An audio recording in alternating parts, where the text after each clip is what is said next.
Hello everyone, welcome back to our YouTube channel medical and nurses सब।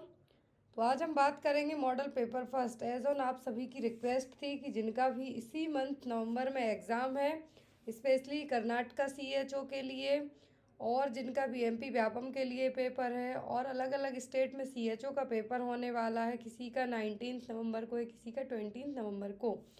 तो अब आपको कंटिन्यूसली, आज हो गया 2 नवंबर, डेली आपको कुछ पर्सनल रीज़न के कारण लास्ट मंथ से हमारी क्लासेस कंटिन्यूस नहीं हो पाई हैं, बट अब आपकी क्लासेस डेली सेम टाइम पर रहने वाली हैं। तो आप लोग प्लीज़ क्लास को ज़रूर ज्वाइन कीजिएगा।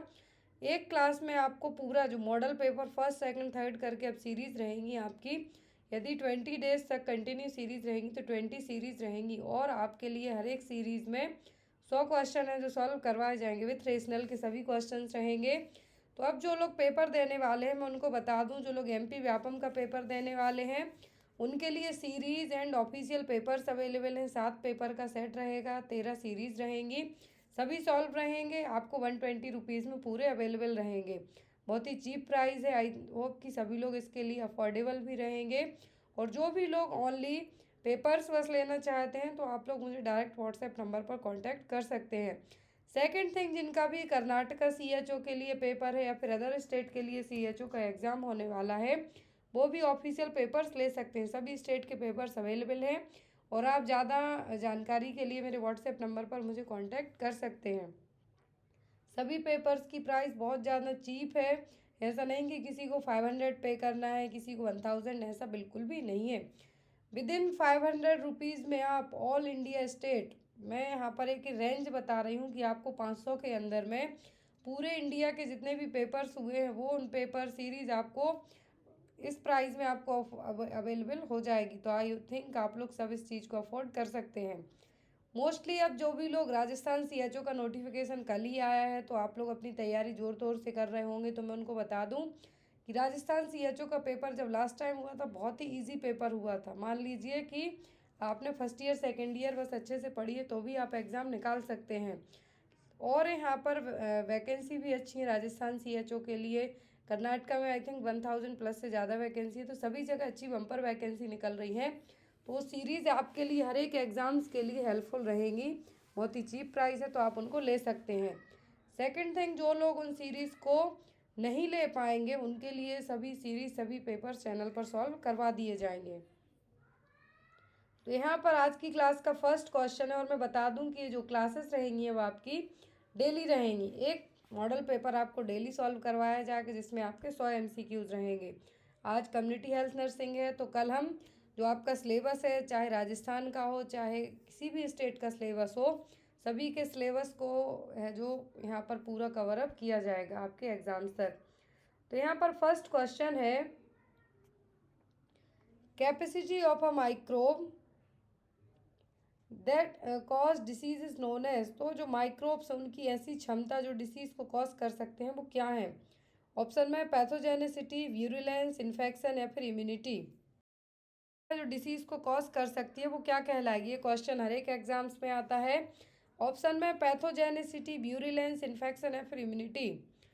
तो जब आपकी बॉडी में कोई भी बाहरी मटेरियल एंटर हो जाता है तो आपकी बॉडी क्या करेगी? फॉरेन मटेरियल से लड़ने की कोशिश करेगी।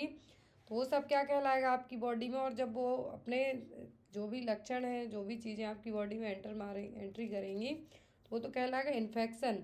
अब जो चीज़ें आपकी फाइट करेंगी इस इन्फेक्शन से तो वो आपकी कहलाएगी इम्यूनिटी।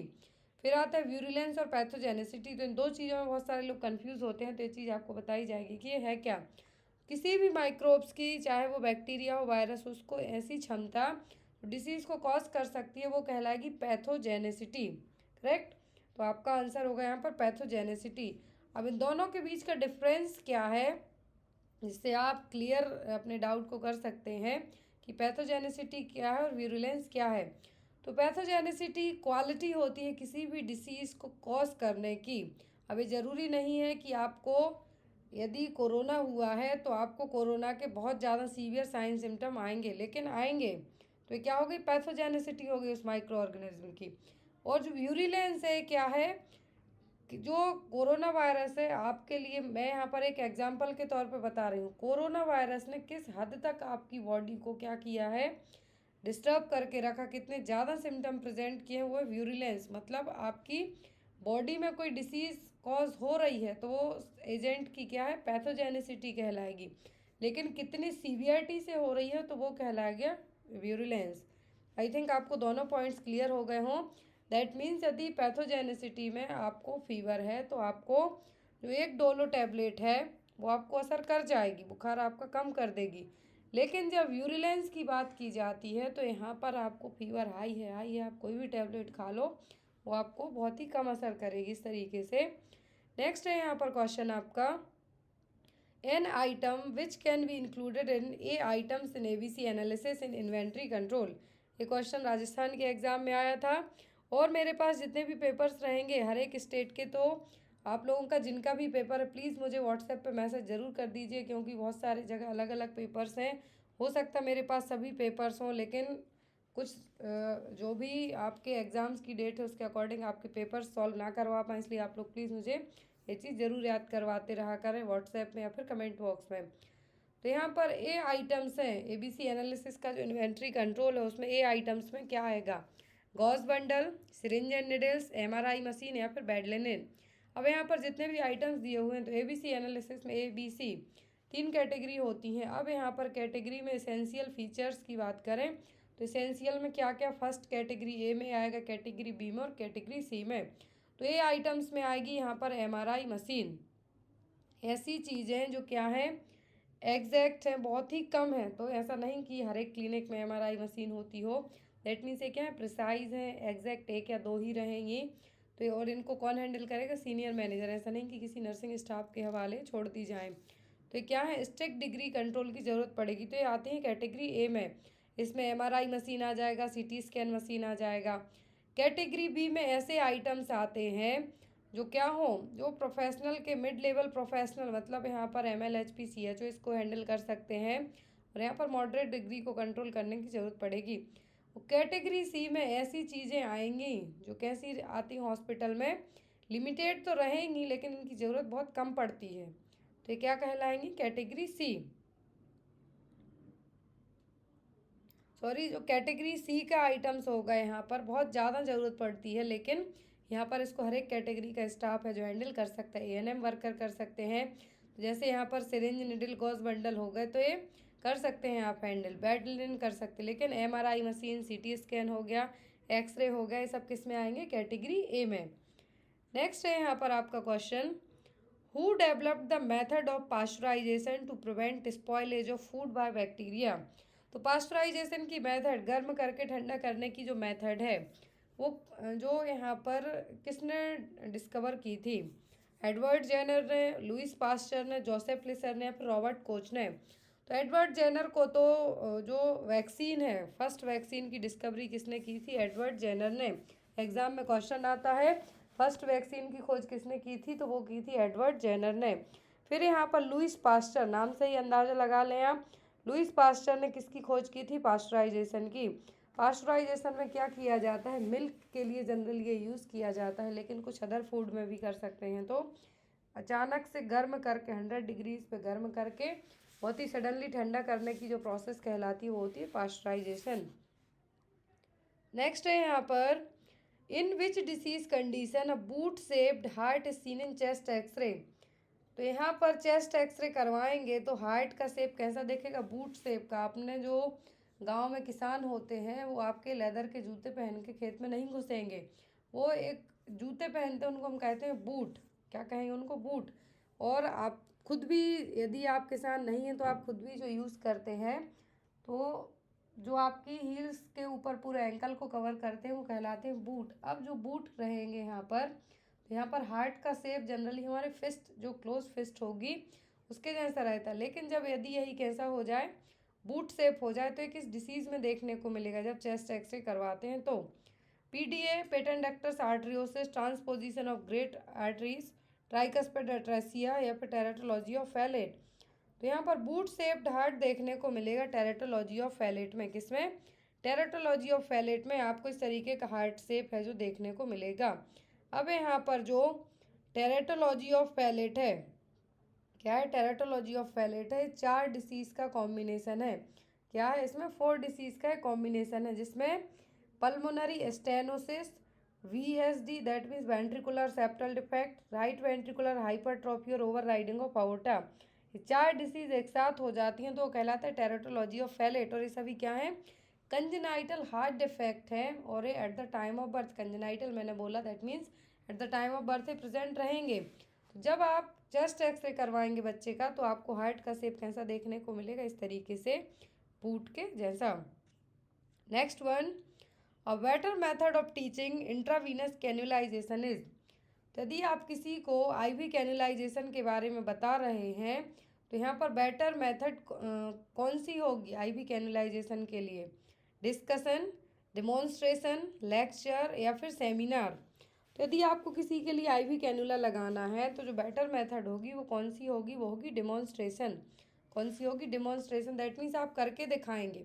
यदि कोई चीज़ आपको एक्सप्लेन करनी है तो आप लेक्चर के थ्रू समझाएंगे, लेकिन IV कैन्युला लगाना है, इंजेक्शन लगाना है, तब आप क्या करके बताएंगे? तब आप डिमॉन्स्ट्रेशन, सामने पूरा प्रैक्टिकल करके दिखाएंगे, तब आपसे बेटर बनेगा। नेक्स्ट है यहाँ पर pain that can occur in an amputated person is.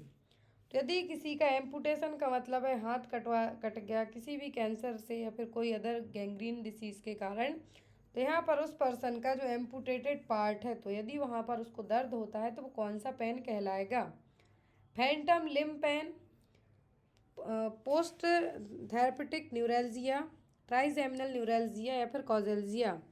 तो यहाँ पर एम्पुटेटेड पर्सन में जो पेन होता है वो कहलाता है फैंटम लिम्ब पेन, और जिसको हम कहते हैं घोस्ट पेन। जो ऑर्गन है ही नहीं आपके पास, जो पार्ट ही नहीं है बॉडी का, वहाँ पे आपको पेन हो रहा है तो कहलाता है फैंटम लिम्ब पेन और ghost pen. Clear?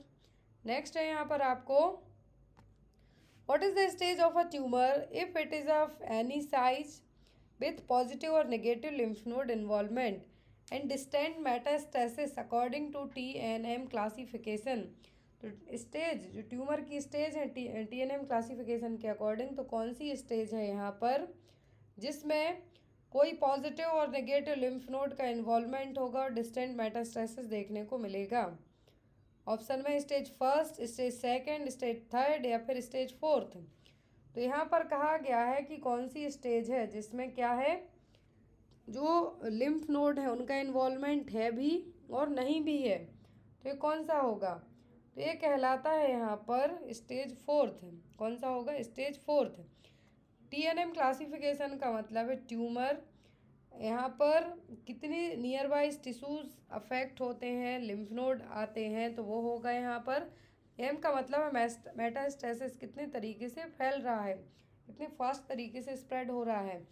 TNM classification के अकॉर्डिंग जब यदि लिम्फ नोड का इन्वॉल्वमेंट हो जाए तो ये क्या कहलाएगा? Stage fourth tumour. Next one है यहाँ पर out of the following what can be possible source of infection for brucellosis. Brucellosis के लिए यहाँ पर पॉसिबल इन्फेक्शन, जो ब्रूसेलोसिस है ये किसके माध्यम से जनरली फैल सकता है? ऑप्शन में है यहाँ पर रैट्स, सीप, गोट्स या फिर हॉर्सेस। तो जो ब्रूसेलोसिस है जनरली ये जो भी बकरियों के साथ साथ हमें भी कह सकते हो डेयरी प्रोडक्ट्स, क्या है, जितने भी डेयरी प्रोडक्ट्स हैं, अनपास्चराइज्ड डेयरी प्रोडक्ट्स हैं, उसके कारण होगा। तो अब जो गाय हो गई, बकरी हो गई, बफेलो हो गई, इनके थ्रू होगा। तो यहाँ पर पॉसिबल सोर्स ऑफ इन्फेक्शन क्या होगा इसका? गोट्स। और ये infection generally animal to people में होगा। जब भी इन्फेक्शन किसी एनिमल से पीपल में होता है वो कहलाता है जूनोटिक। क्या कहलाएगा? Zoonotic infection. और यहाँ पर जो पॉसिबल सोर्स ऑफ इन्फेक्शन है, गोट्स की जगह बफेलो आए तो मार्क कर सकते हैं, काऊ आए तो मार्क कर सकते हैं। एक पॉइंट याद रखना, जितने भी डेयरी प्रोडक्ट्स हैं उनके थ्रू ब्रूसेलोसिस होने के चांसेस ज़्यादा होते हैं। नेक्स्ट है यहाँ पर आपका question, the observable tip of the iceberg of disease represent. एक क्वेश्चन एग्जाम में आता है, चाहे आप कोई सा भी एग्जाम दे रहे हो, तो यहाँ पर ऑब्जर्वेबल टिप दैट मीन्स जो विजिबल टिप है आइसबर्ग ऑफ डिसीज की, तो ये यहाँ पर क्या रिप्रेजेंट करेगी? ऑप्शन में है unknown cases, hidden cases, preventive cases या फिर क्लिनिकली रिकॉग्नाइजेबल केसेस। तो कौन से केस हैं जो आइसबर्ग ऑफ डिसीज रिप्रेजेंट करेगा?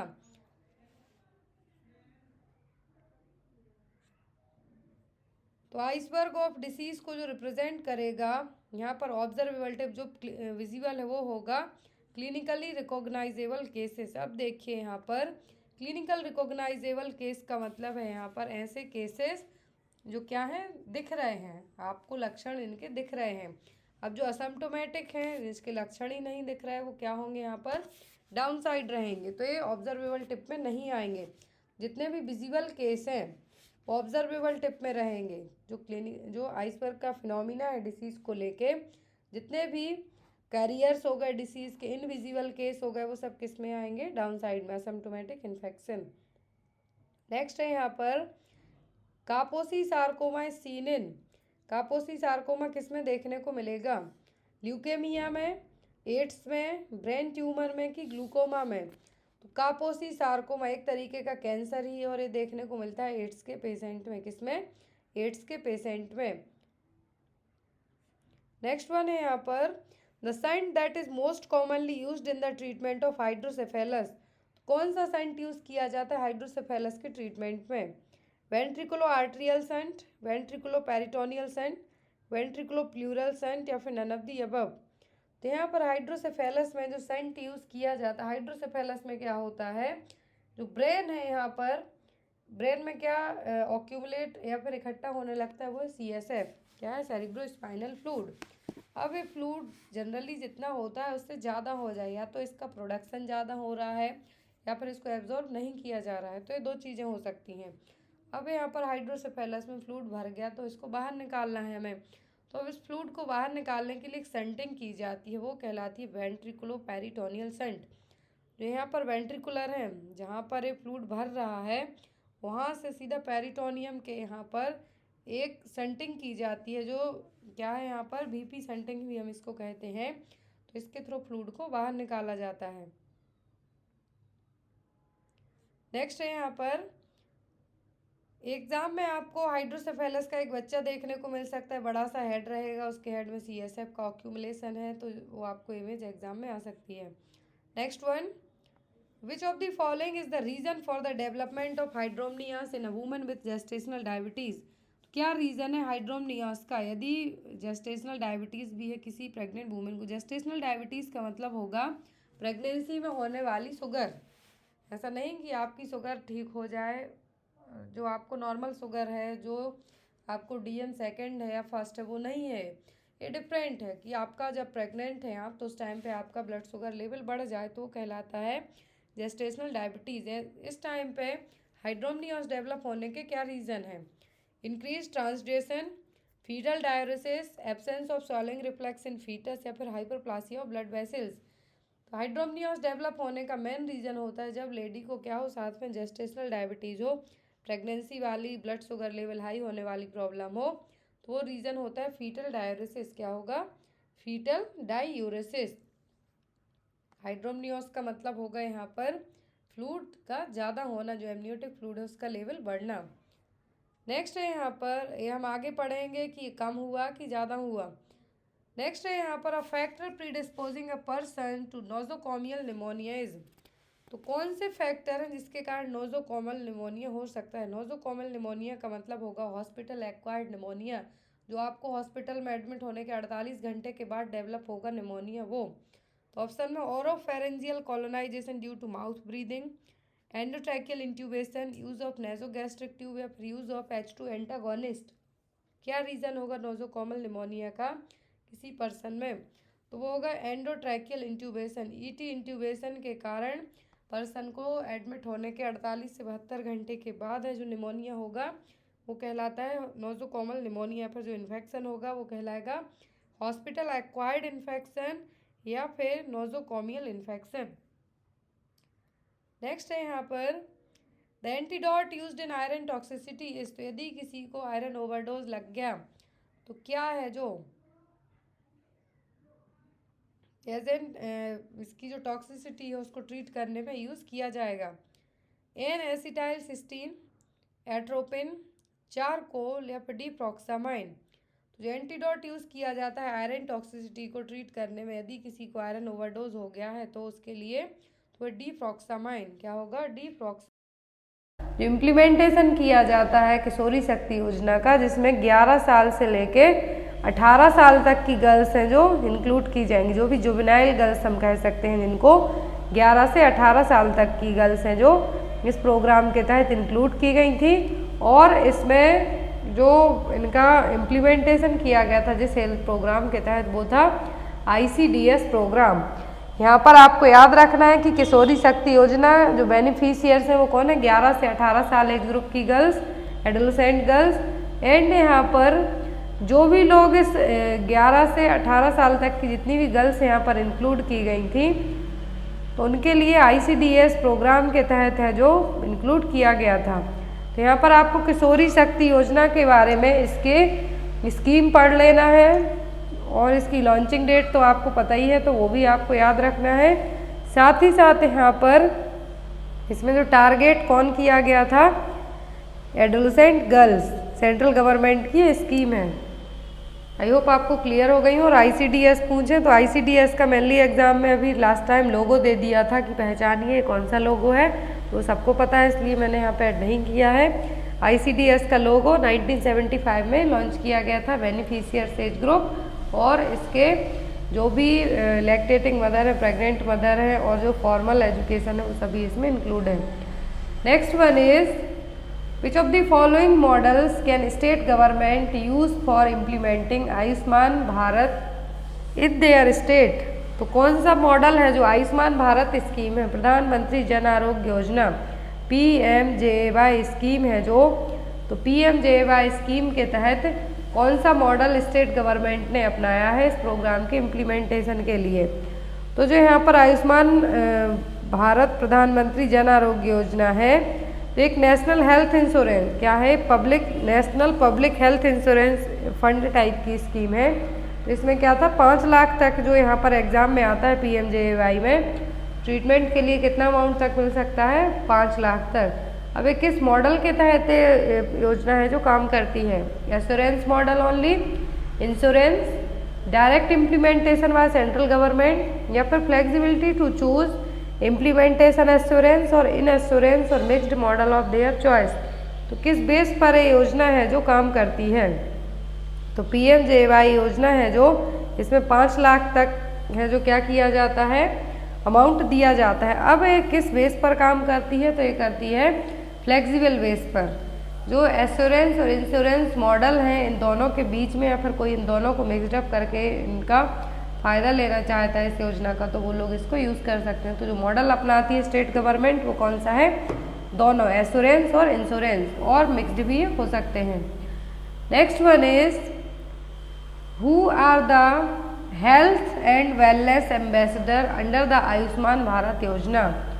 तो यहाँ पर हेल्थ एंड वेलनेस एम्बेसडर कौन है आयुष्मान भारत योजना के। बहुत ही अच्छा और यूनिक क्वेश्चन है कि जो आयुष्मान भारत योजना है इसके हेल्थ एंड वेलनेस एम्बेसडर कौन है। चूजन बाय आशा worker, school teachers, multipurpose workers, या फिर महिला आरोग्य समिति। तो कौन है यहाँ पर जो क्या है, एम्बेसडर है, हेल्थ एंड वेलनेस एम्बेसडर है, तो वो स्कूल टीचर क्या है, 2 school teacher in every school will be declared as health and wellness ambassador. यदि आपको आयुष्मान भारत योजना पीछे का उतना याद नहीं रहता आपको, तो ये फर्स्ट टाइम मैंने याद रखनी है। हेल्थ एंड वेलनेस एम्बेसडर कौन है, तो हेल्थ एंड वेलनेस एम्बेसडर हर एक स्कूल के 2 टीचर, एवरी स्कूल के 2 टीचर्स हैं जिनको health and wellness ambassador declare किया जाता है। तो यहाँ पर कहा है 1 मेल एंड 1 फीमेल को प्रेफरेंस दी जाती है। इनकेस यहाँ पर फीमेल बस है स्कूल में, जैसे कि जो किंडरगार्टन होते हैं वहाँ पर, लेकिन यदि स्कूल की बात कर रहे हैं हम, तो वहाँ पर एक मेल और एक फीमेल टीचर को प्रेफरेंस दी जाती है, जो कि weekly health promotion, disease prevention और इन्फॉर्मेशन देंगे हेल्थ से रिलेटेड। तो क्या है, हेल्थ एंड वेलनेस के एम्बेसडर हैं स्कूल टीचर। वो कितने होते हैं, तो पर स्कूल, हर एक स्कूल के 2 teacher. Next one is which of the following is a regional research platform for WHO south east Asia region being set up under PM आत्मनिर्भर स्वस्थ भारत योजना। तो यहाँ पर योजना है प्रधानमंत्री आत्मनिर्भर स्वस्थ भारत योजना। इसके तहत रीजनल रिसर्च प्लेटफॉर्म WHO का साउथ ईस्ट एशिया में कहाँ पर सेट किया गया है? क्रिटिकल केयर हॉस्पिटल ब्लॉक्स में, न्यू पब्लिक हेल्थ यूनिट्स में, national institute for one health या फिर national centre for disease control school. तो यहाँ पर जो PM आत्मनिर्भर स्वस्थ भारत योजना है, क्या है? PM आत्मनिर्भर स्वस्थ भारत योजना। तो PM आत्मनिर्भर स्वस्थ भारत योजना के तहत जो यहाँ पर रीजनल रिसर्च प्लेटफॉर्म WHO के साउथ ईस्ट एशिया में, वो कहाँ पर है? National institute for one health. क्या कहा गया है? National institute for one health. और ये जो प्रोग्राम है, जो योजना है, वित्त मंत्री निर्मला सीतारमण ने 1 फरवरी 2021 को लॉन्च की थी। तो यहाँ पर आपको याद रखना है कि जो PM आत्मनिर्भर स्वस्थ भारत योजना है, लॉन्च हुई 1 फरवरी 2021 को। इसमें प्राइमरी और सेकेंडरी हेल्थ केयर के लिए ऊपर है जो काम किया जाएगा।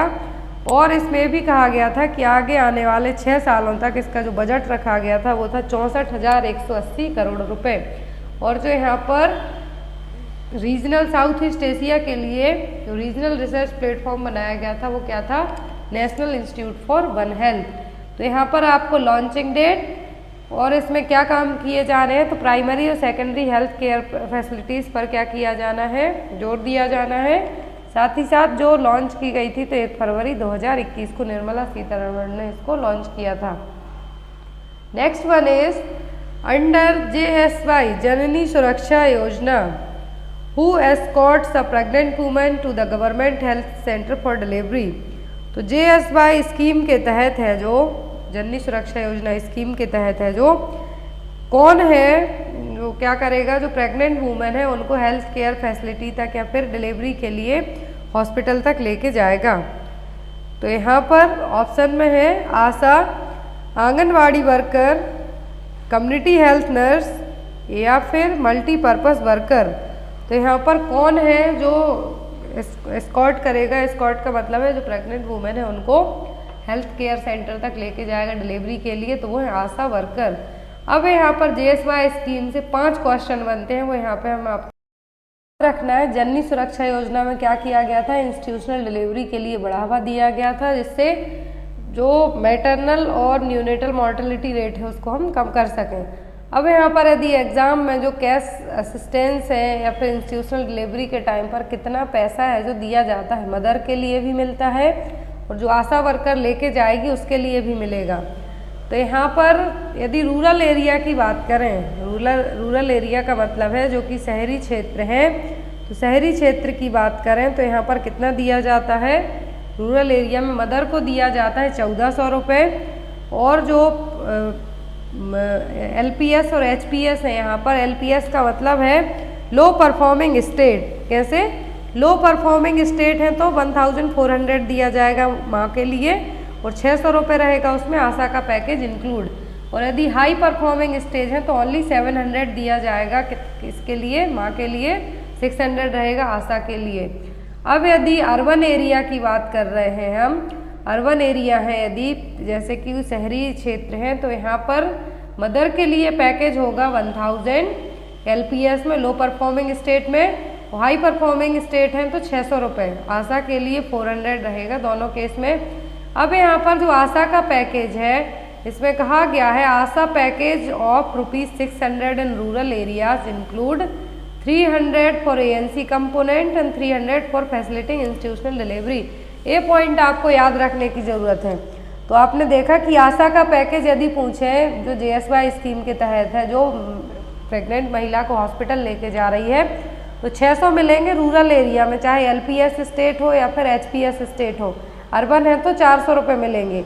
लेकिन यदि यहाँ पर कहा गया है कि यदि यही आशा का पैकेज जो 600 रुपये है, तो इसको जो टोटल 600 रुपये मिले हैं तो प्रेग्नेंट महिला से पैसे नहीं मांग सकती है कि आपके जो डिलीवरी के लिए हम ले गए हमें 600 रुपये बस मिले हैं, आपको और देना होगा हॉस्पिटल ले जाने के। ऐसा नहीं है। तो यहाँ पर 600 रुपये किस तरीके से दिए जाते हैं कि 300 रुपये आप जो प्रेग्नेंट लेडी को हॉस्पिटल लेके गए हैं वो हैं, और 300 रुपये जो आप ANC चेकअप वगैरह के लिए लेके गए उसके हैं, तो टोटल मिला के 600। ऐसे ही यदि अर्बन एरिया में बात करें तो जो 400 दिए गए हैं तो 200 रुपीज़ करके इस तरीके से दिए जाते हैं। तो यहाँ पर आपको यदि एग्ज़ाम में आता है कि LPS स्टेट में जो टोटल अमाउंट पूछे तो 2000 बताना है रूरल एरिया में, और HPS में पूछे तो 1300। इसका चाहे तो आप स्क्रीनशॉट लेके रख सकते हैं या फिर याद कर सकते हैं, क्योंकि ये एग्ज़ाम में आता है, स्पेशली आप जब NHM और CHO एग्ज़ाम देने वाले हो तब। Next one is health survey and planning committee is also known as. Health survey और प्लानिंग कमेटी के लिए क्या कहा जाता है? Mudaliar committee, Bhore committee, Mukherjee committee या फिर ननद्दी अबव। जो हेल्थ सर्वे और प्लानिंग कमेटी है इसका दूसरा नाम क्या है? मुदलियार कमेटी। क्या है? मुदलियार कमेटी, जो कि 1962 में। एंड डेवलपमेंट कमेटी, याद रखना, health survey and planning committee है तो Mudaliar, health survey and development committee है तो भोर कमेटी। नेक्स्ट है यहाँ पर विच of the following is not an objective of epidemiology. तो एपिडेमियोलॉजी के ऑब्जेक्ट कौन से नहीं है, दैट मीन्स सेम कौन से नहीं है। ऑप्शन है यहाँ पर to determine the extent of disease found in the community, to evaluate both existing and new preventive and therapeutic measures and modes of healthcare delivery, to study the natural history and prognosis of disease, to help draw conclusion on the social cause of the problem। तो यहाँ पर object बताने हैं आपको कौन सा नहीं है एपिडेमियोलॉजी का। तो एपिडेमियोलॉजी में क्या किया जाता है, डिसीज़ क्यों हुई, क्या रीज़न है इसका, कैसे इसको प्रिवेंट कर सकते हैं, क्या थेरेप्यूटिक मेजर्स रहेंगे जिससे हम इसको ट्रीट कर सकते हैं, वो सब किस में आएंगे? एपिडेमियोलॉजी में। तो यहाँ पर एक्सटेंट ऑफ डिसीज़ की कम्युनिटी में किसके कारण हुई है, कैसे प्रिवेंट करें, कैसे ट्रीट कर सकते हैं हेल्थ केयर डिलीवरी सिस्टम में इसको, डिसीज़ की हिस्ट्री क्या रही है और प्रोग्नोसिस क्या है डिसीज़ की, तो सब आएंगे। लेकिन कंक्लूजन है जो इसमें हम नहीं निकाल सकते हैं, क्या है? कंक्लूजन नहीं निकाल सकते एपिडेमियोलॉजी में कि डिसीज़ इस तरीके से हुई है, वही हमारा कंक्लूजन है कि कोई भी रिजल्ट है जो आप प्रेजेंट नहीं कर सकते, फाइनल रिजल्ट, वो क्या कहलाएगा यहाँ पर? Conclusion. Next and most important question, under vitamin A prophylaxis programme the amount of oral vitamin A solution administered to children 1 to 5 year is. यदि यहाँ पर स्पेसिफिक एज पूछे तब आपको अलग आंसर देना है, लेस देन 6 मंथ पूछे तो अलग, मोर देन 1 मंथ पूछे तो अलग, और 9 मंथ टू 12 मंथ पूछे तो अलग। तो यहाँ पर क्वेश्चन है कि under vitamin A prophylaxis programme के तहत है जो ब्लाइंडनेस को कम करने के लिए प्रोग्राम लाया गया था, प्रिवेंट करने के लिए लाया गया था, तो विटामिन ए का कितना सोल्यूशन दिया जाता है ओरली, जो कि दिया जाता है ऑप्शन में 2 lakh unit every 6 month, 1 lakh unit every 6 month, 2 lakh unit every 1 year या फिर 1.5 लाख यूनिट एवरी 1 ईयर। तो यहाँ पर जो विटामिन ए प्रोफाइलैक्सिस प्रोग्राम है इसमें जो अमाउंट दिया जाता है विटामिन ए का वो कितना होता है? 2 लाख यूनिट एवरी 6 मंथ। जब एज यहाँ पर बता दी गई है कि 1 से 5 साल है, कितनी है? 1 से 5 साल है, तो कितना देना है हमें? 2 लाख यूनिट एवरी 6 मंथ में। यदि टोटल डोज की बात की जाए तो वो भी आपको एग्जाम में आ सकता है। और जो प्रोग्राम है कब लाया गया था? Vitamin A prophylaxis, national prophylaxis programme against nutritional blindness, तो 1970 में 1970 में लाया गया था। इसमें कहा गया था कि जो एक साल से लेकर 3 साल तक के एज ग्रुप के बच्चे थे, लेकिन आफ्टर दैट इसमें बढ़ाया गया था। तो यहाँ पर इसके तहत जो डोज दिया जाता है ये होता है, पूछा जाता है तो इन्फेंट और चिल्ड्रन, यदि बच्चे की एज यहाँ पर कही जाती है लेस देन 5 मंथ है, मतलब हम क्या कह सकते हैं, यंग इन्फेंट है तो 50,000 आयु। यदि ओल्डर है बच्चा, ओल्डर इन्फेंट का मतलब 6 महीने से लेकर 11 महीने तक है तो 1 लाख। और यदि 1 साल से 5 साल तक की एज ग्रुप कहा जाता है तब कितना डोज दिया जाएगा? तब डोज दिया जाएगा 2 लाख। अब यहाँ पर बात की जाती है कि यदि बच्चे को क्या है, ज़ीरोफ्थेल्मिया है, नाइट ब्लाइंडनेस है या फिर वाइट हॉट स्पॉट है, एग्जाम में आ सकता है आपको। तो यहाँ पर हमने बात कर ली विटामिन ए प्रोफाइलैक्सिस प्रोग्राम के तहत कि यदि बच्चे की एज लेस देन 5 मंथ है, मतलब हाफ ईयर का है, तो 50,000 देना है। 6 महीने से 11 महीने का है तो 1 लाख देना है। लेकिन यहाँ ऊपर क्वेश्चन में था कि 1 से 5 साल का है तो कब कितना देना है?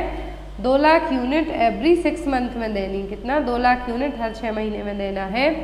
और यदि बच्चे को ये प्रॉब्लम है, ज़ीरोफ्थेल्मिया है, नाइट ब्लाइंडनेस है या फिर वाइट हॉट स्पॉट है, तो 10,000 एवरी डे फॉर 25 और 25,000 every week for at least 3 month तक। ये जो यूनिट है यहाँ पर, तो हमने अभी तक जो बेसिक पढ़े थे कि बिना किसी प्रॉब्लम के हैं तो इतना देना है, लेकिन यदि प्रॉब्लम हो गई है, जेरोप्थेल्मिया हो गया, ड्राइनेस है आँखों में, नाइट ब्लाइंडनेस है, वाइट आउट स्पॉट है, तो 10,000 एवरी डे देना है या फिर 25,000 एवरी वीक देना है यूनिट। कितना? 3 महीने तक। फिर यदि एक्टिव कॉर्नियल रिलीजन है जो कि रेयर केस में होगा, देना है 2 लाख ऑन डेज 1, 2 एंड 14। फिर बहुत ज़्यादा अमाउंट है जो देना है। Next one is government of India adopted national nutrition policy in. तो इंडियन गवर्नमेंट ने नेशनल न्यूट्रिशन पॉलिसी को कब अडॉप्ट किया था?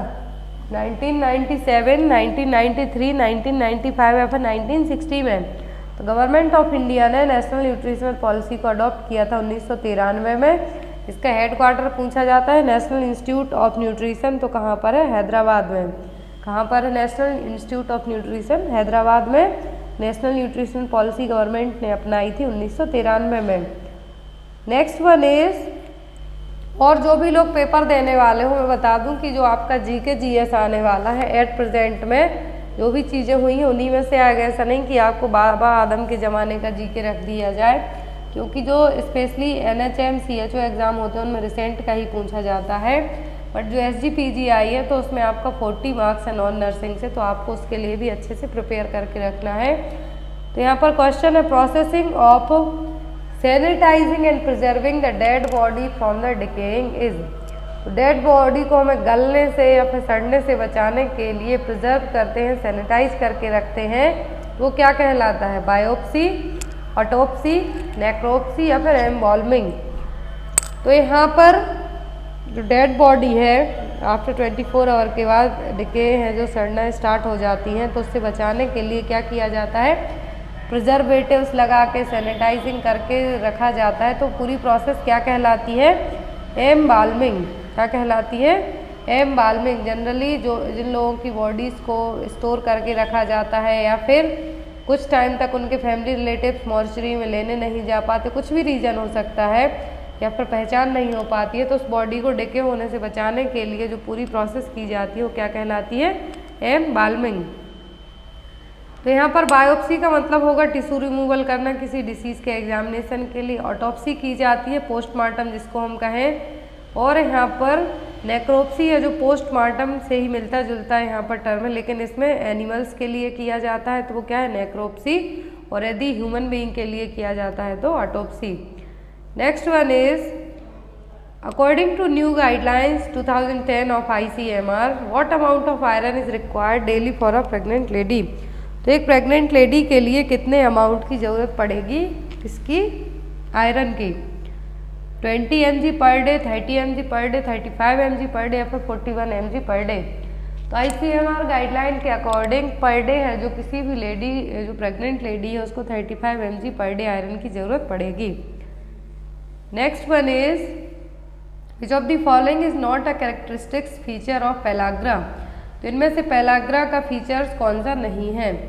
डायरिया, डिमेंशिया, ड्राउजीनेस या फिर डर्मेटाइटिस। तो पेलाग्रा के 4D सिम्टम्स होते हैं, तो कौन सा नहीं है? तो वो ड्राउजीनेस। बाकी 4 कौन कौन से हैं?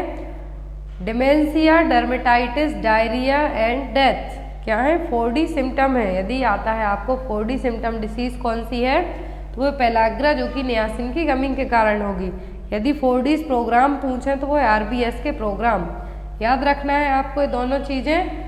4D डिसीज आती है यदि, तो क्या है? पेलाग्रा जो कि नियासिन की कमी के कारण होगी। 4D सिम्टम है इसके dementia, dermatitis, diarrhoea and final है डेथ। अब 4D प्रोग्राम पूछते हैं तो वो क्या है? राष्ट्रीय बाल स्वास्थ्य कार्यक्रम RBS के प्रोग्राम, जो कि जन्म से लेकर 18 साल तक के एज ग्रुप के बच्चों को कवर करने के लिए लाया गया था।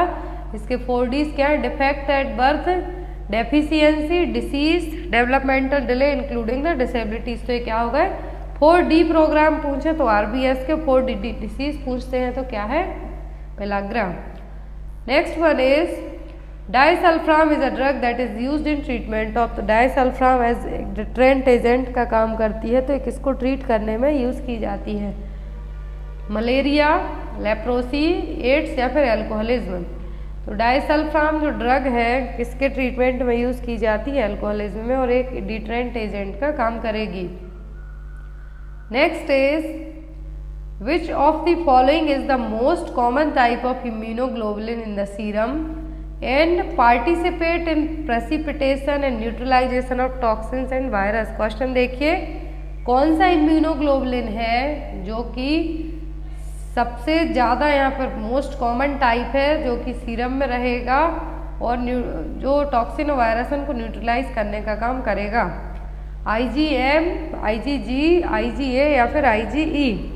तो यहाँ पर जो इम्यूनोग्लोबुलिन है मोस्ट कॉमनली पाया जाता है, लेकिन क्या करता है? टॉक्सिन और वायरस को न्यूट्रलाइज करता है। तो क्या? IgG। यहाँ पर एक चार्ट के थ्रू सबसे इजी आपको समझ में आएगा। जो बॉडी में सबसे ज़्यादा परसेंटेज ऑफ टोटल की बात करें तो क्या होता है? IgG। ब्लड में रहेगा, लिम्फ में रहेगा, इंटेस्टाइन में रहेगा। जो भी बैक्टीरिया, वायरस, टॉक्सिन्स आएंगे उनके लिए क्या रहेगा? एक्टिव हो जाएगा और यहाँ पर फैगोसाइटोसिस रिस्पॉन्स के लिए हेल्प करेगा। और एक लौता ऐसा इम्यूनोग्लोबुलिन है जो प्लेसेंटा को क्रॉस कर सकता है, बाकी कोई भी इम्यूनोग्लोबुलिन प्लेसेंटा को क्रॉस नहीं कर सकते, ये भी याद रखें आप। फिर आता है IgA। इनके फंक्शन है, इम्यूनोग्लोबुलिन ये क्या है? सेकंड मोस्ट एविडेंट इम्यूनोग्लोबुलिन है जो कि saliva, mucus, tears, bronchial, GI, vaginal secretion, जितने भी म्यूकोसल लेयर्स हैं वहाँ पर रहेगा। और ये क्या करेगा? Absorption of antigen from food, protect against respiratory, GI and जीव इन्फेक्शन से प्रोटेक्ट करने का काम करेगा। IgM है, जनरली ब्लड और लिम्फ में पाया जाता है और प्राइमरी इम्यून रिस्पॉन्स का काम करेगा। ये जनरली जब इन्फेक्शन हो या फिर डिसीज़ हो उस टाइम पर क्या रहेगा? 1 वीक पहले तक एक्टिव हो जाएगा। IgD है, क्या है? अननोन इसके काम है, लेकिन ये ब्लड और लिम्फ में रहेगा। IgE सबसे कम और लेकिन सबसे ज़्यादा हेल्पफुल, जो भी हाइपर सेंसिटिविटी रिस्पॉन्स होते हैं, हाइपर सेंसिटिविटी रिएक्शन होगी, उसमें कौन एक्टिवेट होगा सबसे ज़्यादा? तो वो है IgE। आई होप आपको पूरे पांचों क्लियर हो गए हो। सबसे ज़्यादा आता है जो क्वेश्चन वो है IgG, IgA, IgM और IgE को लेके। तो IgE का एक ही क्वेश्चन बनता है सबसे ज़्यादा जो वो है hyper sensitivity response, allergic response. और IgM का आता है यदि, तो वो होता है कि कोई डिसीज़ के इन्फेक्शन के टाइम पर प्राइमरी रिस्पॉन्स कौन देगा? IgM। और यदि बात करें IgG की तो सबसे ज़्यादा IgG रहता है बॉडी में, ये प्लेसेंटा को क्रॉस कर सकता है और बाकी कोई भी प्लेसेंटा को क्रॉस नहीं कर सकता। तो ग्लोबुलिन क्लियर हो गया हो, क्योंकि इसमें यहाँ पर आपके से एक चार्ट से 5 से 6 क्वेश्चन तक एग्जाम में आ जाते हैं। नेक्स्ट है यहाँ पर Hind Kushtha Nivaran Sangh is a voluntary agency related to the disease. तो हिंद कुष्ठ निवारण संघ एक वॉलंटरी एजेंसी है, किससे रिलेट करती है? किस डिसीज से? TB से, लेप्रोसी से, मलेरिया से या फिर फाइलेरियासिस से? तो कुष्ठ का मतलब क्या होता है? लेप्रोसी। तो यदि आपको ज़्यादा अपना दिमाग नहीं लगाना और याद रखना है ऐसा क्वेश्चन, तो यहाँ पर क्या है? हिंद कुष्ठ। कुष्ठ रोग हम हिंदी में किसको कहते हैं? लेप्रोसी को। तो यहाँ पर जो आपका आंसर होगा वो क्या होगा? लेप्रोसी। और लेप्रोसी का दूसरा नाम क्या है? Hansen's disease. MDT ट्रीटमेंट इसके लिए चूज़ किया जाता है, एग्जाम में आता है। लेप्रोसी का ट्रीटमेंट MDT और ड्रग ऑफ मेन चॉइस क्या है? वो डेप्सोन। और लेप्रोसी किसके कारण होता है? माइकोबैक्टीरियम लेप्रा के थ्रू।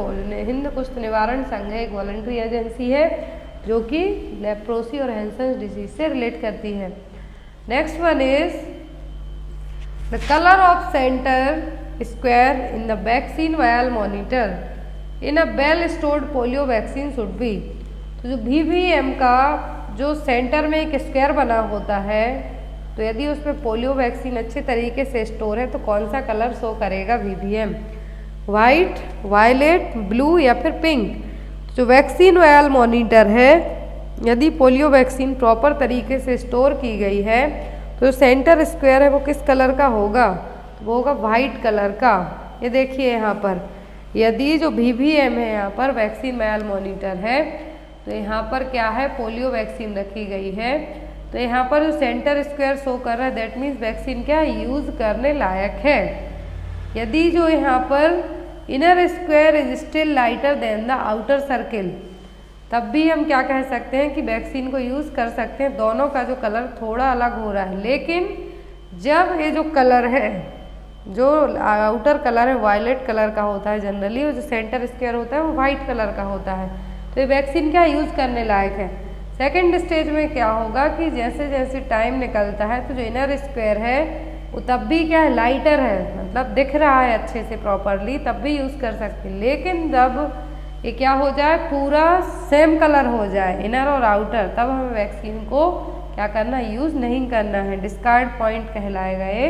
और लास्ट में इवन अंदर का कलर भी जो सेंटर स्क्वायर है वो पर्पल कलर का, वायलेट कलर का हो जाए, आउटर कलर लाइटर हो जाए, तो वो क्या कहलाएगा, ये वैक्सीन को थ्रू करने की कंडीशन है जो हो गई है और हमें वैक्सीन यूज़ नहीं करना है।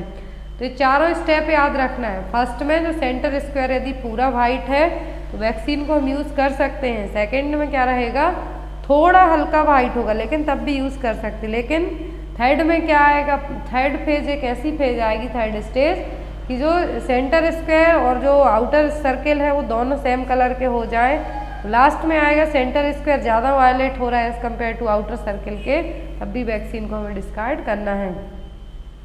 Next one is GOBI campaign of the UNICEF includes all except. GOBI campaign में सब चीज़ें इंक्लूड हैं किसी एक को छोड़कर, growth monitoring, observation, breast feeding, immunisation.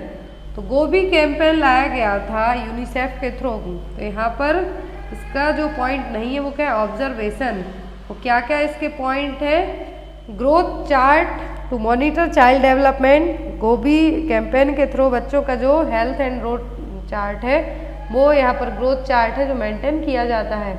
Oral rehydration, breast feeding और इम्यूनाइजेशन ये किसके पार्ट हैं, गोबी कैंपेन के। यूनिसेफ का फुल फॉर्म है यहाँ पर United Nation International Children's Emergency Fund. स्थापना हुई थी उसकी 11 दिसंबर 1946 को। हेडक्वार्टर न्यूयॉर्क में है और इसकी जो लीगल अभी प्रेजेंट में क्या है, एक्टिव ऑर्गेनाइजेशन है जो कि बच्चों के लिए स्पेशली अभी रूस यूक्रेन का युद्ध छिड़ा था या फिर बच्चों के लिए सबसे ज़्यादा काम कौन करता है, UNICEF. Next one is mode of transmission of pertussis. तो पर्ट्यूसिस का ट्रांसमिशन मोड क्या है, बूफिंग कफ, पर्ट्यूसिस या फिर 100 दिन की खांसी। Bacterial transmission through the contaminated water, droplet infection या फिर फीको ओरल रूट।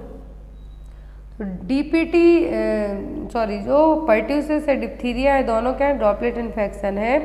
और यहाँ पर पर्ट्यूसिस का जो एग्जाम में क्वेश्चन आता है वो होता है 100 दिन की खांसी, और इसका रूट क्या है, ड्रॉपलेट इन्फेक्शन है। मोड ऑफ ट्रांसमिशन सबसे ज़्यादा है less than 2 year age group के बच्चों को अफेक्ट करता है। जिन बच्चों की एज 2 साल से कम है उनमें सबसे ज़्यादा पर्ट्यूसिस और बूफिंग कफ होने के चांसेस रहते हैं। Next one is time required to measure the Mantoux test. तो माउंटेक्स टेस्ट में, ट्यूबरकुलिन टेस्ट में पीपीडी इंट्राडर्मल रूट के थ्रू आपकी बॉडी में इंजेक्ट की जाती है। कितना टाइम तक वेट करना होता है कि माउंटेक्स ट्यूबरकुलिन जो टेस्ट है उसकी रीडिंग प्रॉपर की जाएगी, तो वो होता है जनरली 72 घंटे तक, लेकिन रेंज दी जाती है 48 से 72 घंटे तक की। Next is the time interval between infection of suspected person and appearance of sine and symptom of the disease is called. Nursing का फेमस क्वेश्चन है जो हर एक एग्जाम में आता है कि आपकी बॉडी में कोई पैथोजन माइकोबैक्टीरिया एंटर हो गया, उसने अपने फर्स्ट साइन सिम्टम शो किए डिसीज के, तो टाइम पीरियड क्या कहलाता है, इंक्यूबेशन पीरियड। क्या कहलाएगा, इंक्यूबेशन पीरियड। नेक्स्ट है यहाँ पर कॉम्बिनेशन ऑफ ट्रिपल एंटीजन। तो ट्रिपल एंटीजन का कॉम्बिनेशन कौन सा है, बीसीजी, डीपीटी, टीएबी या फिर ईसीजी। तो जो कॉम्बिनेशन है ट्रिपल एंटीजन का वो क्या है, DPT, diphtheria, pertussis and tetanus. Next one is which is the first step when caring for bleeding wound. तो किसी को ब्लीडिंग हो रही है और उस वुंड की आप केयर करते हैं तो फर्स्ट स्टेप क्या होगा, elevate the wound, apply direct pressure with a clean और sterile dressing, apply pressure at the pressure point या फिर नन ऑफ द अबव। तो ब्लीडिंग वुंड की यदि आप केयर कर रहे हैं किसी पर्सन में तो जो फर्स्ट स्टेप होगा वो होगा ब्लीडिंग को स्टॉप करना। क्या होगा, ब्लीडिंग को स्टॉप करना। तो कैसे करेंगे आप, जहाँ से भी जिस भी पार्ट से ब्लीडिंग हो रही है वहाँ पर प्रेशर लगा के स्टेराइल गॉज से स्टेराइल कपड़ा लेकर क्या कर सकते हैं आप वहाँ पर प्रेशर लगा के उस ब्लीडिंग को स्टॉप करना है और क्लीन ड्रेसिंग है जो करनी है। क्या होगा आपका answer? Apply direct pressure with a clean और sterile dressing. Next one is characteristics of blood flow due to arterial bleeding is the following except. तो यदि ब्लीडिंग हो रही है, आर्टेरियल ब्लीडिंग हो रही है, तो सभी कैरेक्टर हैं, मतलब जो ब्लड फ्लो हो रहा है आर्टेरियल ब्लीडिंग के कारण वो उसके फीचर्स सब हैं किसी एक को छोड़कर। Bright red in colour, sprouts at each contraction of the heart, flow is pulsatile, dark red in colour. तो यहाँ पर जो आर्टेरियल ब्लीडिंग हुई है, क्या है, आर्टरी से जो ब्लड फ्लो हुआ है वो ब्राइट रेड कलर का होगा। हर एक हार्ट के कॉन्ट्रैक्शन पे स्पॉट्स देखने को मिलेगा, पल्सेटाइल फ्लो होगा, लेकिन ये डार्क रेड कलर का नहीं होगा, ये ब्राइट कलर का होता है, ब्राइट रेड का होगा, ना कि डार्क रेड कलर का होगा। तो यहाँ पर आपका आंसर क्या होगा? D. Next one is an agent that has power to kill micro organism. क्या है? ऐसे एजेंट जिनके क्या कर सकते हैं, माइक्रो ऑर्गेनिज्म को मार सकते हैं, वो क्या है? बैक्टीरियोस्टैटिक, बैक्टीरिसाइड, एंटीसेप्टिक या फिर इन्फेक्शन। तो यहाँ पर कौन से एजेंट है? वो bactericide. Next one is inflammation of the tongue. तो टंग का इन्फ्लामेशन क्या कहलाएगा? ग्लोसाइटिस, जिंजिवाइटिस, स्टोमेटाइटिस या फिर पेरोटाइटिस। तो टंग इन्फ्लामेशन कहलाता है ग्लोसाइटिस। क्या कहलाएगा? ग्लोसाइटिस।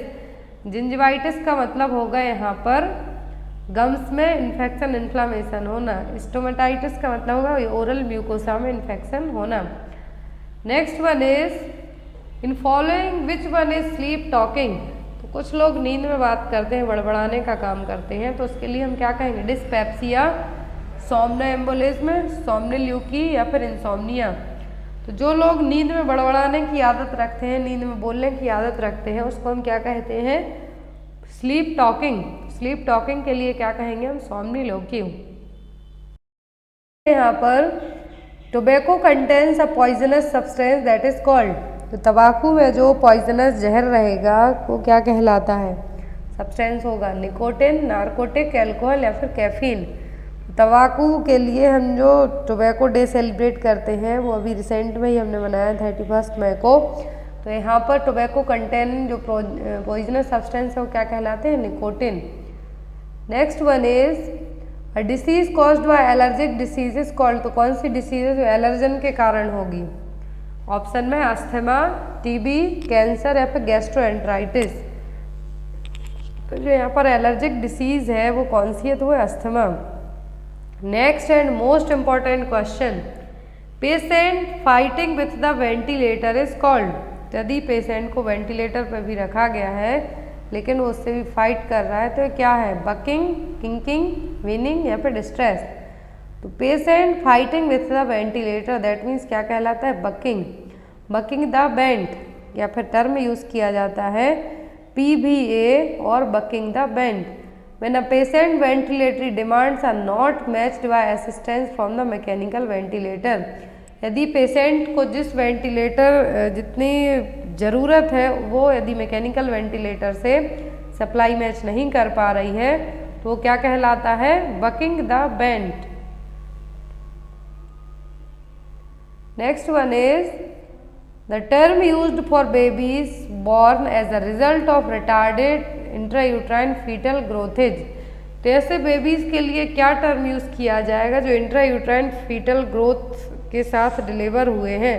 मतलब उनने जो जेस्टेशनल पीरियड पूरा कंप्लीट किया है, जो 37 to 40 वीक जो नॉर्मल टर्म प्रेगनेंसी का ड्यूरेशन है पूरा कंप्लीट किया है, लेकिन उसके बाद भी उन बच्चों का नॉर्मल बर्थ वेट पैदा नहीं होता है, तो बेबीज क्या कहलाएंगे? Preterm, low birth weight babies, small for date babies या फिर रिटार्डेड बेबीज। तो ऐसे बच्चे जो इंट्रायूट्राइन फीटल ग्रोथ IUGR के रहे हो तो वो क्या कहलाते हैं? Small for date babies. Preterm तो बिफोर 37 के पहले हो गए, पोस्टर्म आफ्टर 42 वीक के बाद हुए, लो बर्थ वेट बेबीज जिनका वजन 2.5 kg से कम है वो। Next one is benzene is associated with the cancer of, तो बेंजीन के कारण कौन सा कैंसर हो सकता है? स्किन, ब्लैडर, लंग्स या फिर ल्यूकेमिया। तो बेंजीन के कारण जो कैंसर होने के चांसेस होंगे वो होंगे ल्यूकेमिया और ब्लड कैंसर। कौन सा कैंसर? ब्लड कैंसर और leukaemia. Next one is vitamin E is which kind of vitamin, तो विटामिन ई किस टाइप का विटामिन है? एंटीऑक्सीडेंट है, टोकोफेरॉल है, फैट सोल्यूबल है या फिर ऑल ऑफ दी अबव है? तो यहाँ पर सभी क्वालिटी दी है विटामिन ई की। विटामिन ई का दूसरा नाम क्या है? टोकोफेरॉल। ये एक एंटीऑक्सीडेंट और फैट सोल्यूबल विटामिन भी है, तो आंसर करेंगे आप ऑल ऑफ दी अबव। अब यहाँ पर दो टाइप के विटामिन होते हैं, फैट सोल्यूबल और दूसरे होते हैं वाटर सोल्यूबल। तो फैट सोल्यूबल क्या होते हैं? बॉडी में स्टोर हो सकते हैं, लेकिन वाटर सोल्यूबल स्टोर नहीं होते हैं। तो फैट सोल्यूबल कौन कौन से हैं? विटामिन ए, डी, ई के। विटामिन ए का दूसरा जो केमिकल नाम है वो है रेटिनॉल। विटामिन डी को कहा जाता है कैल्सीफेरॉल। एग्जाम में क्वेश्चन आता है कि यदि बर्न के पेशेंट हैं तो कौन सा विटामिन लॉस हो जाता है? तो वो होता है विटामिन डी, क्योंकि वो जनरली स्किन में ही स्टोर होता है। फिर आता है टोकोफेरॉल, तो विटामिन ई है। विटामिन के को क्या कहा जाता है? फाइलोक्विनोन। क्या है? फाइलोक्विनोन। वाटर सॉल्युबल में विटामिन सी और विटामिन बी कॉम्प्लेक्स के पूरे विटामिन आते हैं। इनके आपको मेनली केमिकल में वो फंक्शन याद रखना है। B1 thiamine, B2 riboflavin, B3 niacin, B5 pantothenic, B6 pyridoxine, B7 biotin, B9 को फॉलेट कहा जाता है, B12 कोबालमिन। क्या है? कोबालमिन। और लास्ट आता है एस्कॉर्बिक एसिड, जिसको हम विटामिन सी कहते हैं, जिसकी कमी के कारण क्या होता है? स्कर्वी। अब यहाँ पर जितनी डिसीज़ के नाम हैं उनका आपको स्क्रीनशॉट रख लेना है और याद कर लेना है कि सबसे पहले आपको जितनी भी वाटर सोल्यूबल हैं, B1 से थायामीन की कमी से वेरी होगा, नियासिन की कमी के कारण क्या होगा? पेलाग्रा। B6 और पायरिडॉक्सिन की कमी से होता है एनीमिया। कोबालमिन की कमी से क्या होता है? Pernicious anaemia. क्या है? B12 कोबालमिन की कमी से परनीसियस एनीमिया। मेगालोब्लास्टिक एनीमिया पूछे तब आपको कहना है फॉलेट की कमी के कारण। विटामिन सी की कमी से क्या होता है? स्कर्वी। और जो लिप्स के यहाँ पर आपको छिले हुए रहेंगे वो किसके कारण होंगे? विटामिन सी की कमी से। और जो वुंड को रिकवर करने में जो हेल्प करते हैं वो कौन से हैं? Vitamin C. विटामिन ए की कमी के कारण आँखों से रिलेटेड जितनी भी प्रॉब्लम है वो आ जाएंगी। विटामिन डी से जितनी भी हड्डियों की प्रॉब्लम है वो आएंगी, स्किन प्रॉब्लम होंगी। और जो यहाँ पर विटामिन के है तो ये ब्लड क्लॉटिंग में हेल्प करता है, तो इससे ब्लड रिलेटेड प्रॉब्लम होंगी। Next is identify the equipment. तो यहाँ पर एक इमेज दिख रही है, आपको बताना है कि ये क्या है? Chest tube drainage system, Penrose drainage system, surgery wound drainage या फिर टकल्स ड्रेनेज। तो यहाँ पर जो एक इमेज दिख रही है ये क्या है? यह चेस्ट ट्यूब ड्रेनेज सिस्टम। एक और इमेज बेस्ड क्वेश्चन है यहाँ पर, identify the device shown in the image. तो यहाँ पर एक डिवाइस दिख रही है, तो ये क्या है? वेस्कुलर रिंग कनेक्टर है, कार्डियक पेसमेकर है, कार्डियक स्टंट है या फिर कोरोनरी स्टंट। तो यहाँ पर आप इमेज में देख सकते हैं कि यहाँ पर जो ब्लॉकेज है उसको रिमूव करने के लिए क्लॉट हो सकता है, लिपिड हो सकते हैं, कोलेस्ट्रॉल हो सकते हैं। उसको रिमूव करने के लिए क्या किया गया है? जो जाली टाइप से भेजी गई है जिसमें फंसा के पूरा क्लॉट बाहर निकाला जाएगा। ये क्या है? Coronary stunt. जो आर्टरी यहाँ पर ट्यूब शेप रहेगी, कोरोनरी आर्टरी कोरोनरी स्टेंट क्या है? ट्यूब शेप डिवाइस है जो कि कोरोनरी आर्टरी इसमें क्या किया जाएगा? प्लेस की जाएगी, जो ब्लड सप्लाई करती है हार्ट के लिए। तो यदि यहाँ पर किसी भी तरीके की क्या है ब्लॉकेज है या कुछ भी है तो उसको ट्रीट करने के लिए यूज़ किया जाता है। Next is an extra pyramidal symptom that is potentially irreversible side effect of chlorpromazine and other antipsychotic drugs. तो एक ऐसा ईपीएस सिम्टम आपको बताना है जो कि इरिवर्सिबल है, इरिवर्सिबल साइड इफेक्ट है क्लोरप्रोमाजीन या फिर अदर एंटीसाइकोटिक ड्रग का। ऑप्शन में टॉर्टिकोलिस, टायरॉइड डिस्काइनेसिया, ऑक्यूलोग्राइक क्राइसिस या फिर स्यूडो पार्किंसनिज्म सभी सिम्टम है, लेकिन क्लोरप्रोमाजीन के कारण इरिवर्सिबल है और अदर एंटीसाइकोटिक ड्रग के कारण क्या होगा? टायरॉइड डिस्काइनेसिया। जितनी भी एंटीसाइकोटिक ड्रग हैं सभी मेडिसिन लो सबके साइड इफेक्ट होते हैं, लेकिन जो एंटीसाइकोटिक ड्रग होती हैं इनके जो साइड इफेक्ट होते हैं तो उनको क्या कहा जाता है? EPS symptom, extra pyramidal symptom. Acute dystonia, dystonia का मतलब होगा कि जो मसल्स हैं उनमें आपका कंट्रोल क्या होना, कम होते जाना धीरे धीरे। पार्किंसनिज्म जिसमें रिजिडिटी, ब्रेडिकार्डिया, ट्रिमर्स देखने को मिलेगा आपको। अकाथेसिया में आप रेस्टलेसनेस फील करेंगे। न्यूरोलेप्टिक मैलिग्नेंट में आपको फीवर रहेगा, बीपी भी आपका अनस्टेबल रहेगा। टायरोडिस्काइनेसिया में इनवॉलेंट्री पैलनेस मूवमेंट होंगे जो कि फेस और अपर लिम्ब में। टायर्डो का मतलब होगा लेट, जब आप लंबे टाइम तक मेडिसिन लेते रहेंगे तब देखने को मिलेंगे, लेकिन एज अर्ली एज तो एक्यूट डिस्टोनिया होगा, पार्किंसन टाइप के सिम्टम होंगे, रेस्टलेसनेस होगी आपको। तो यहाँ पर यही कहा है कि इर्रिवर्सिबल साइड इफेक्ट हैं एंटीसाइकोटिक ड्रग या फिर क्लोरफोमाजीन के, तो क्या है tardive dyskinesia. Next is cerebral perfusion pressure can be calculated using. Exam में क्वेश्चन आ चुका है, सेरिब्रल परफ्यूजन प्रेशर हम कैसे कैलकुलेट करेंगे। MSP minus ICP, ICP minus MAP, SBP minus ICP या फिर DBP माइनस ICP। तो जो सेरिब्रल परफ्यूजन प्रेशर है CPP है, कैसे कैलकुलेट करेंगे हम, mean arterial pressure minus intracranial pressure. क्या है, सेरिब्रल परफ्यूजन प्रेशर को हम कैसे कैलकुलेट करेंगे, mean arterial pressure minus intracranial pressure. Next है यहाँ पर bird flu is caused by, तो बर्ड फ्लू किसके द्वारा होगा, बैक्टीरिया से, वायरस से, प्रोटोजोआ से या फिर नन ऑफ द अबव से। तो बर्ड फ्लू का कॉज क्या है, वायरस, जो कि एवियन फ्लू H5N1। H1N1 किसके लिए है, स्वाइन फ्लू के लिए। जब बर्ड फ्लू हो रहा है तो इसका वायरस क्या होगा, H5N1 इन्फ्लुएंजा या फिर एवियन फ्लू।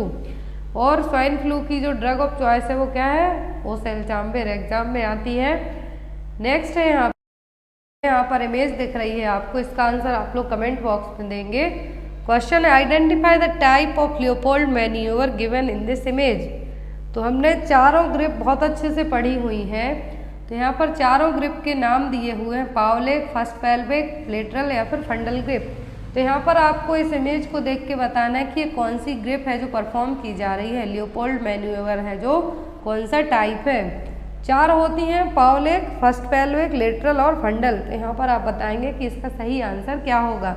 नेक्स्ट क्लास होगी अब वो गायनेकोलॉजी की आपकी होगी, 1 लाइनर क्वेश्चन होंगे। फाइनल क्लास होगी आपके SGPGI और GMC के लिए, तो उसमें इसका आंसर आपको बताया जाएगा। Thank you for watching us, bye bye.